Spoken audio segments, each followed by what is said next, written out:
Halo Sobat Kredit. Di pedalaman hutan yang lebat dekat Gunung Kerinci, terdapat legenda tentang sosok misterius bernama Cindaku. Konon, Cindaku adalah seorang siluman manusia setengah harimau yang berdiam diri di dalam hutan di wilayah sekitaran Gunung Kerinci. Kisahnya telah menjadi cerita turun-temurun di kalangan penduduk desa sekitaran Gunung Kerinci. Salah seorang yang pernah mengaku telah bertemu dengan Cindaku adalah Pak Mahmud, seorang petani yang tinggal di tepi hutan Gunung Kerinci.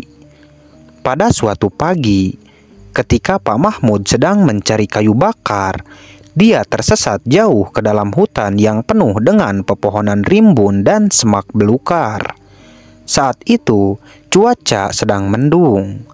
Angin berdesir di antara daun-daun yang bergoyang, menciptakan suasana yang agak menyeramkan.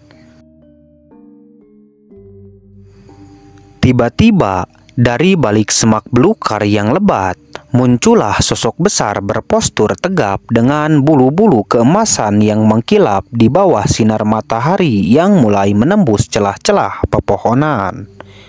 Melihat makhluk menyeramkan yang ada di depannya, Pak Mahmud hanya bisa menahan napas, tidak percaya dengan apa yang dilihatnya.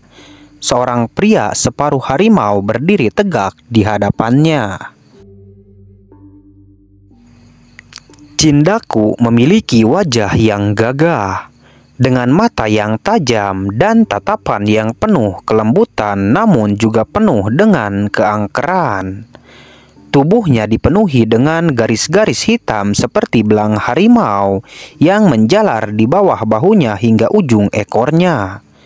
Namun, sikap tenang dan tidak mengancam membuat Pak Mahmud merasa lega. "Saudara jangan takut," ucap Cindaku dengan suara halus namun dalam. "Aku tidak akan menyakitimu. Aku hanya ingin hidup tenang di sini." Pak Mahmud yang awalnya ketakutan, perlahan mulai merasa lebih tenang. Ia duduk bersila di tanah dan mulai berbicara dengan sosok Cindaku. Mereka berbagi cerita. Pak Mahmud menceritakan kehidupan sehari-harinya sebagai petani, sementara Cindaku memberikan wawasan tentang alasan mengapa dirinya bisa menjadi sosok Cindaku dan bercerita tentang hutan yang menjadi rumahnya selama bertahun-tahun ini. Dari percakapan itu, Pak Mahmud belajar bahwa Cindaku bukanlah sosok yang menakutkan seperti yang dipercayai banyak orang. Sebaliknya, ia adalah makhluk yang penuh dengan pengetahuan tentang alam dan hutan. Cindaku menjaga keseimbangan ekosistem di hutan tersebut, menjauhkan manusia dari daerah yang dianggapnya terlalu sensitif untuk diganggu.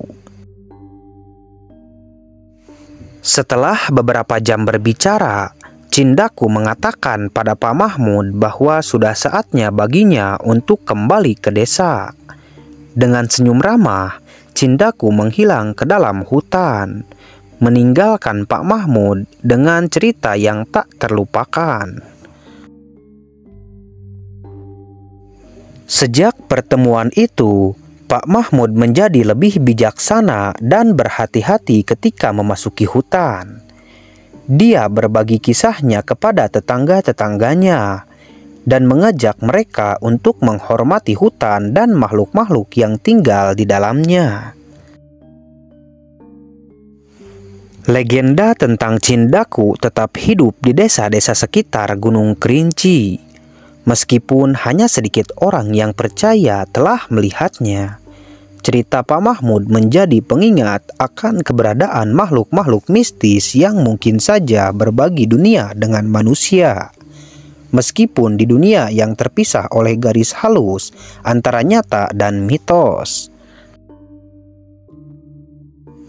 Masyarakat yang ada di sana yang meyakini adanya Cindaku sampai saat ini selalu menjaga dan melestarikan alam dan hutan. Meskipun masih ada sebagian masyarakat yang masih merusak hutan sembarangan dengan menebang pohon secara liar. Nah, itulah cerita singkat mengenai orang yang pernah bertemu dengan sosok Cindaku. Percaya atau tidak percayanya Anda dengan sosok Cindaku ini, itu kembali lagi kepada diri Anda masing-masing. Jika teman-teman mempunyai cerita mistis dan ingin menceritakannya kepada kami, silahkan komen terlebih dahulu di dalam kolom komentar di bawah. Terima kasih telah menonton video ini sampai akhir. Sampai jumpa lagi di video selanjutnya.